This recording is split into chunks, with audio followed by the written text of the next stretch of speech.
Hi, my name's Barry Crampton. Today I'm going to show you around our Land Rover Discovery Sport. Then I'll take you for a ride in it, but first I'll tell you a little bit more about it. This is a Discovery Sport 2-litre TD4 HSE. It's a 2017 on a 17 plate, has done 38,890 miles. The fuel economy, urban 44.1 miles per gallon, extra urban 61.4 miles per gallon, which is absolutely brilliant from a car this size. Combined is 53.3 miles per gallon. Has a 0 to 60 time of 9.4 seconds, a top speed of 117 miles per hour out of 178 brake horsepower, 16 valve, 4-cylinder engine. Seems ages since I've done a Land Rover, but smile on my face, they are so good, so simple, so good to drive, so simple to use, brilliant designs, great cars. So we've got LED running lights. I'll just, while I remember, test the high pressure headlamp wash.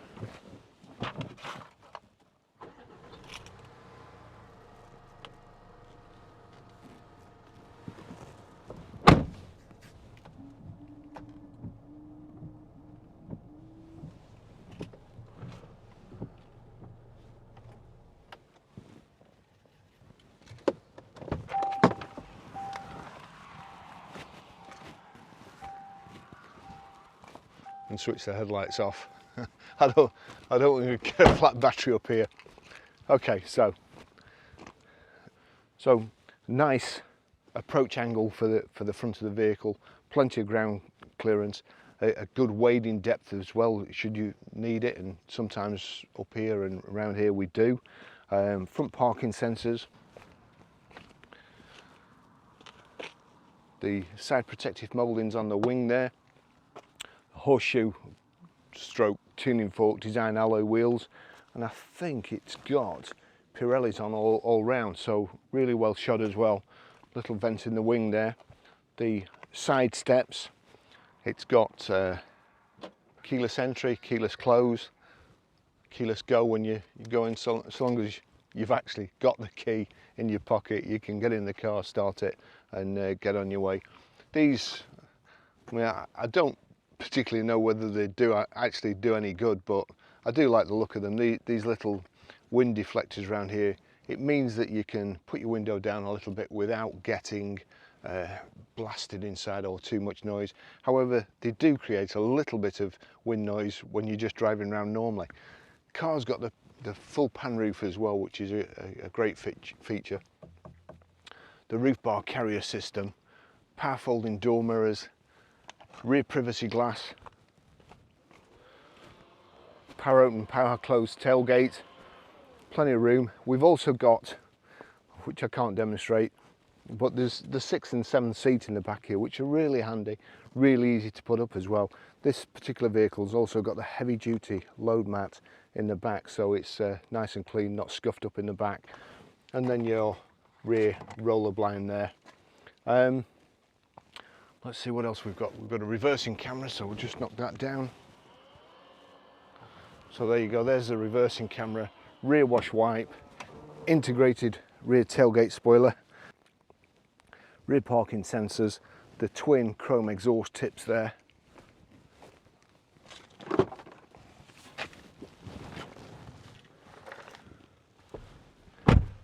Plenty of room in the back in these Discoveries. It's really nice. The seat backs are nice and high. It's perforated leather in the centre and full leather panels on the outside and in the middle here. We've got rear centre armrest there with a little compartment, storage compartment, 3 inertia rear seat belts, and we've got airbags in the A pillar, the B pillar, the C pillar, the D pillar, and also there's that airbag in the bonnet as well for in case you're unfortunate enough to hit a pedestrian or a cyclist or something, and they come flying up your bonnet. So nice, it's a nice safe car. And to be honest, yesterday I had a phone call from a customer we sold the Discovery to just over a month ago, and he'd been in a really bad accident. Another driver, he was approaching a crossroads, he had the right of way, and somebody just came out of the crossroads. I think it was in the country, and he said they were doing about 60 miles an hour. So I smashed into the side of his Discovery. He said you wouldn't recognise it. It was such a bad, such a bad smash. And although he was injured slightly, he's not dead, which is incredible, really.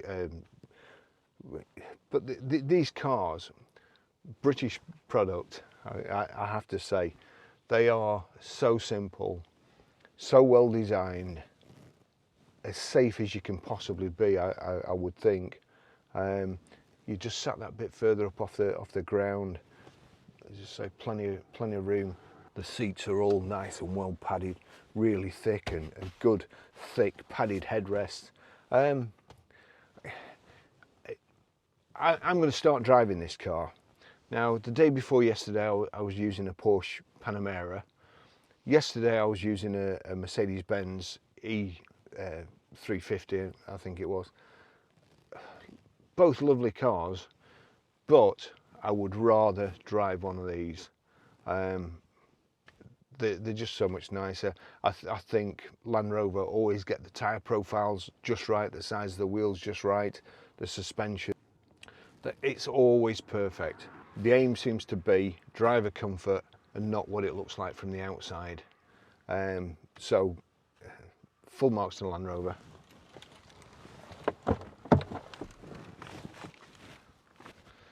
So I'll just take you for a ride in it, and I'm going to stay in the country today, where it belongs, and then you don't get all these people saying, oh, it's a Chelsea tractor, just take the kids to school, never go off drive, never go in the country.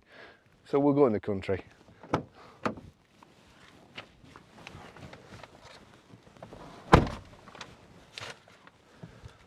I've got the mats down, so you might hear paper rustling.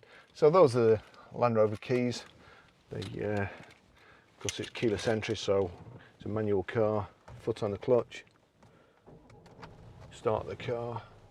Just move it a little bit closer there. Electric seats. We've got power folding door mirrors and Meridian speakers. This car has also got an Apple Play conversion, which is pretty good, to be honest, because I prefer Apple CarPlay to most things, and you can also use the sat nav as well.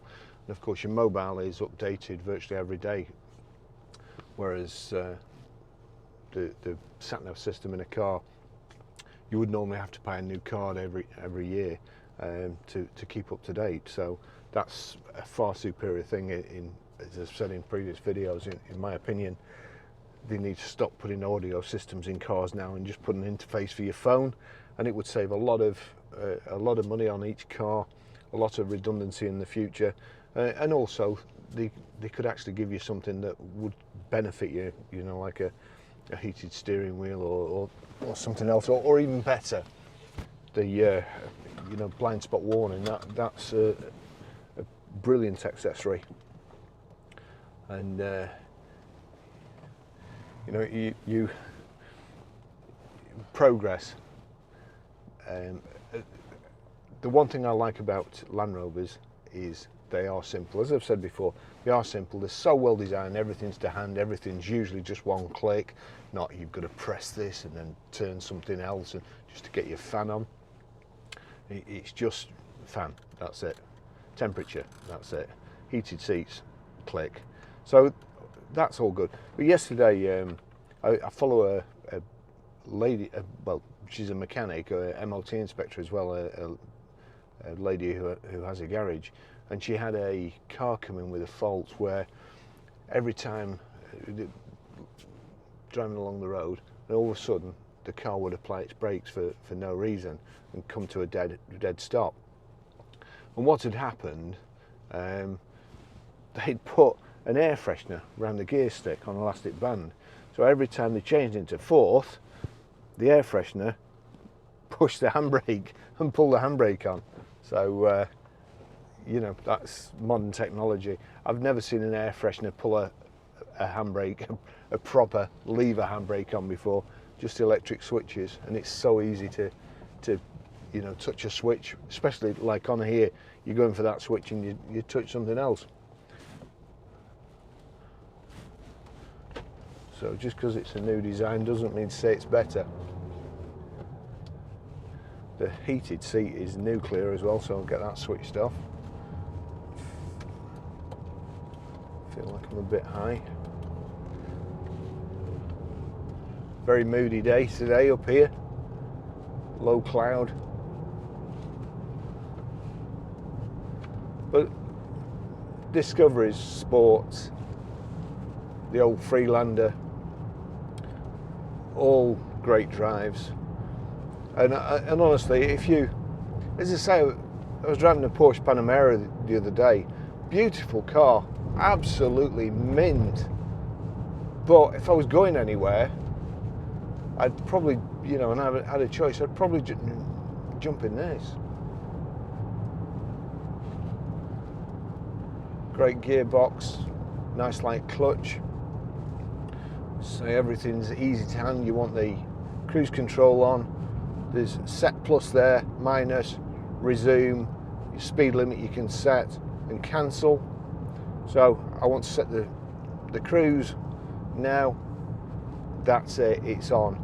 No, click the button, turn cruise on, then click minus to set it. It's just dead easy. People go on about the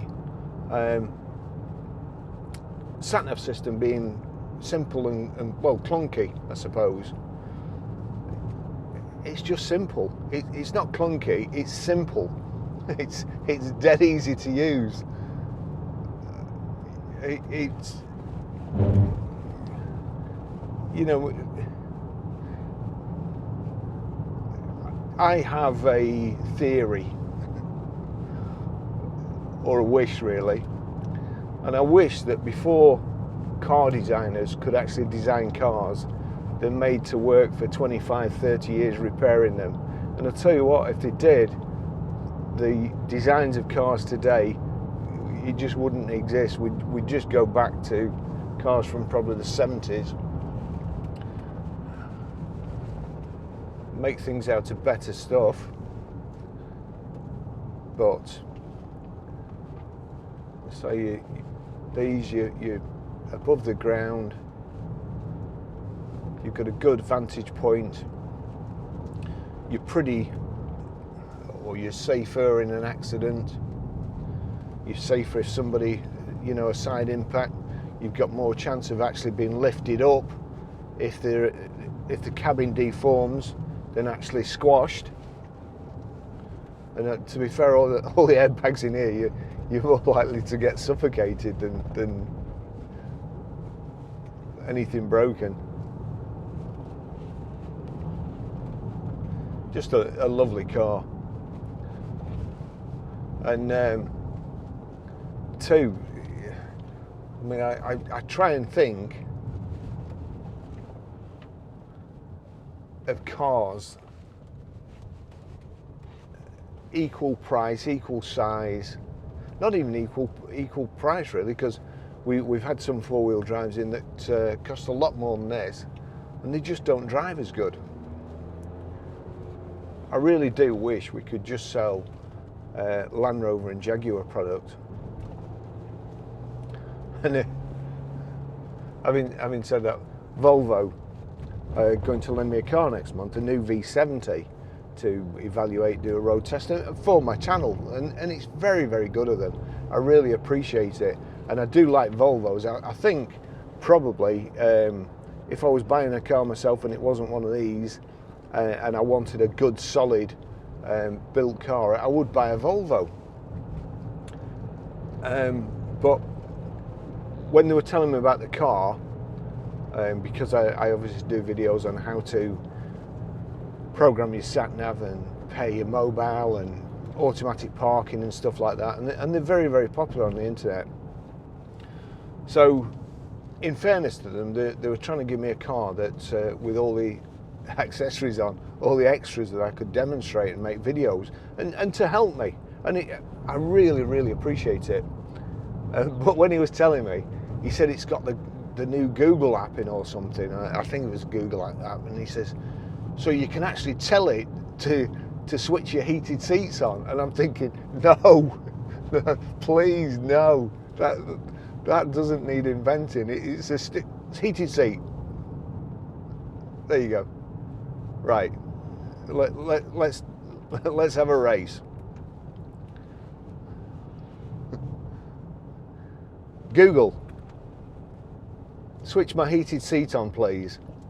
You know, I mean, oh dear.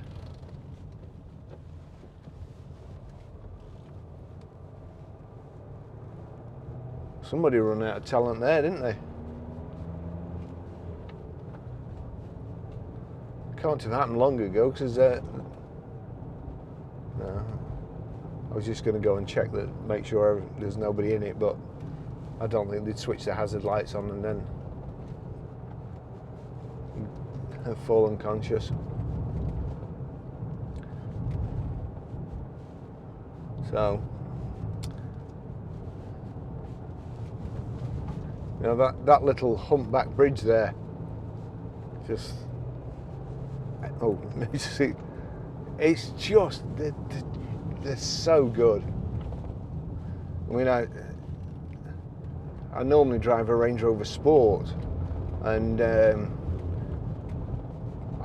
we can't bring ourselves just to buy certain stock at the moment, because we sold a car, a beautiful car, not very long ago.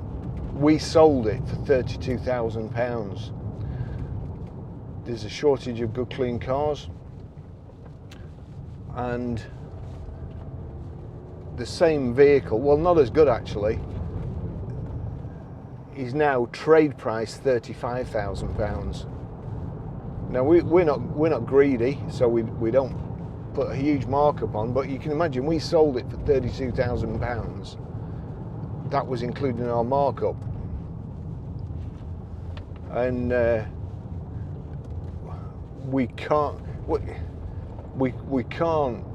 bring ourselves. Lots of other dealers are buying cars because you can't sell spaces, but if you think about it for your customers as well, if you sell them a car now that's vastly overpriced, when they come, when things level out, when they come to sell it, or if they've got finance, they'll never be able to get out of it. And taking it a step further, the dealers who have cars in stock when the prices level out, which they've got to level out because they're too dear at the moment, far too dear, when they level out, any dealers who have to like have a fire sale and get rid of the stock, they're going to lose. These used car supermarkets, they're going to lose a fortune, and I think it'll put a few dealers out of business, because even though car prices have gone up, we're not making any more money. In fact, we're probably making less money now than we were last year, because you can't ask the customer the full increase in the cars. So trade prices have gone up, retail prices have gone up, but not as much as trade prices, so it's actually squeezing your margin. Anyway, back to this car. I'm easily distracted. So we've got sat nav, we've got Bluetooth hands-free, Bluetooth audio streaming.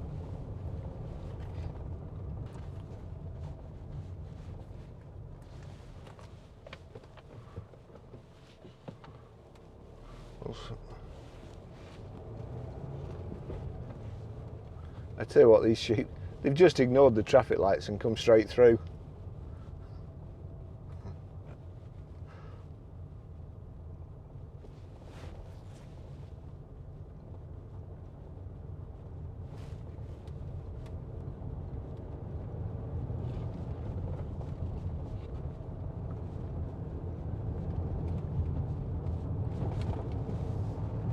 Electric windows,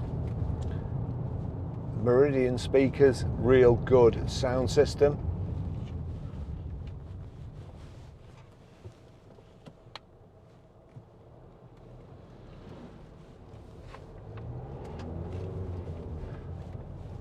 Nice and easy to use. Your telephone controls there, and also audio. In the center there, you've got your fuel gauge, coolant temperature, on the left hand side rev counter, sorry, on the left hand side speedo, on the right hand side rev counter. In the end of the indicator stalk here, if you press that, that is changing your information display there.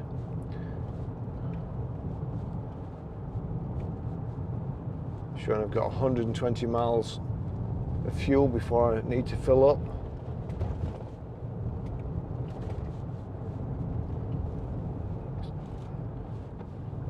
Telling me to change gear.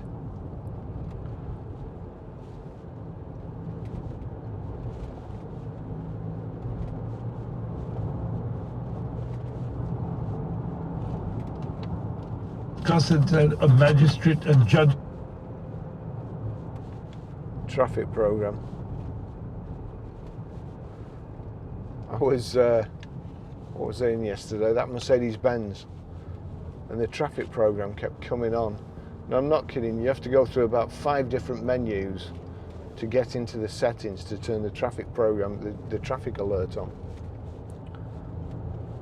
It's a wonder there isn't more crashes, to be fair, today.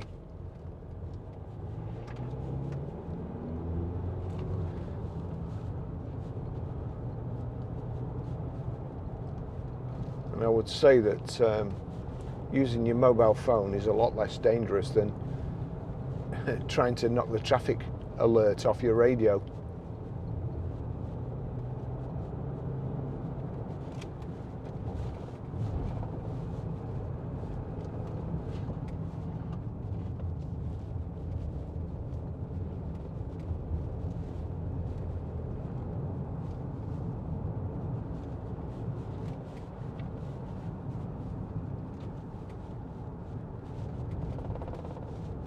The Apple CarPlay system mirrors your telephone, of course, and you can also do things like, well, you can control it with Siri, tell it to send messages, you can tell it where you want to navigate to. We've got a rattle. I think that was it, the seat belt. Can't seem to hear it now, yeah. The seat belt plug-in bit was sideways between the seat and the B-pillar, so it was just knocking every time I went over a bump.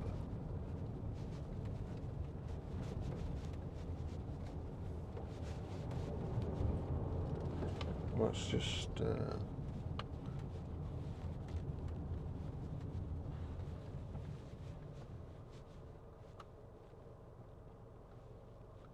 right, so that's hill descent. So I'm in second. Hang on, let the clutch out. So I've let the clutch out.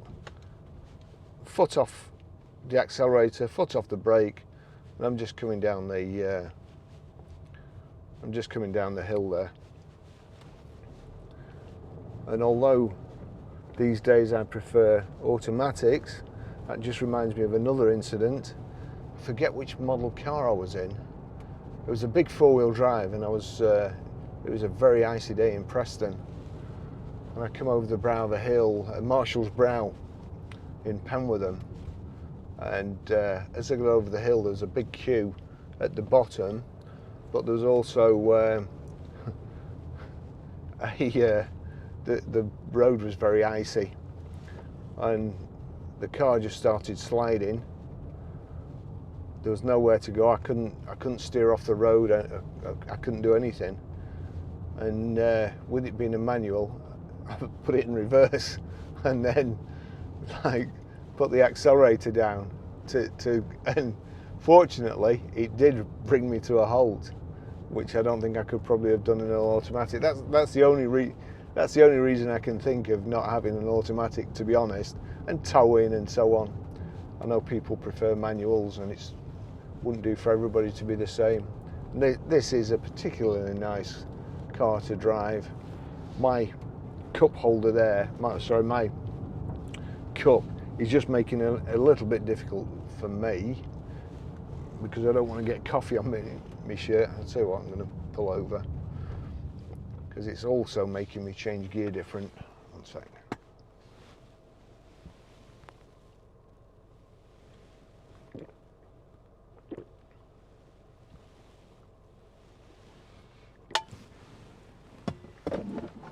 So I'll just put that in there. Right, so we'll try it now. That's better. Now my arms are to better angle. And he's just the right size. Just turn the aircon down a bit, it's getting a bit warm. Other things in the car, in Land Rovers, heated front screen. Absolute godsend in the winter. Again, that should be standard on every car. They should forget the audio equipment, give you better speakers,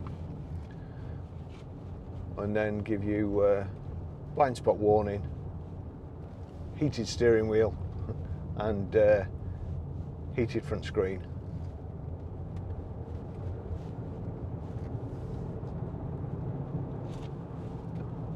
So I can knock the hill descent off now, it's flashing away at me.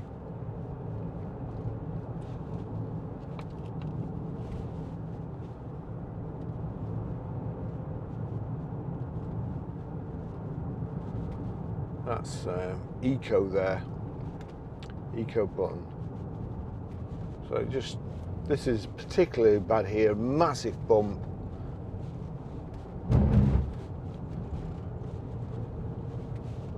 Just doesn't bother it. Normally a big clang.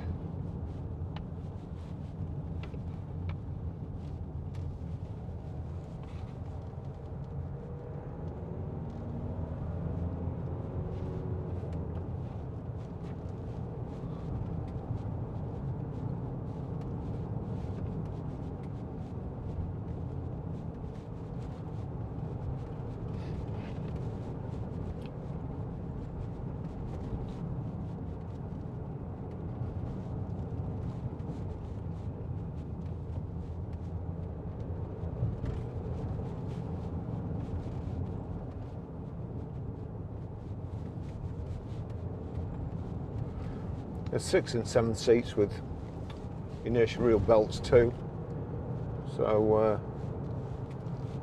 it's a real handy vehicle. If you want to put the back seats down, there's plenty of room. A lot of our customers use them for kind of transport as well. Get lots of stuff in the back.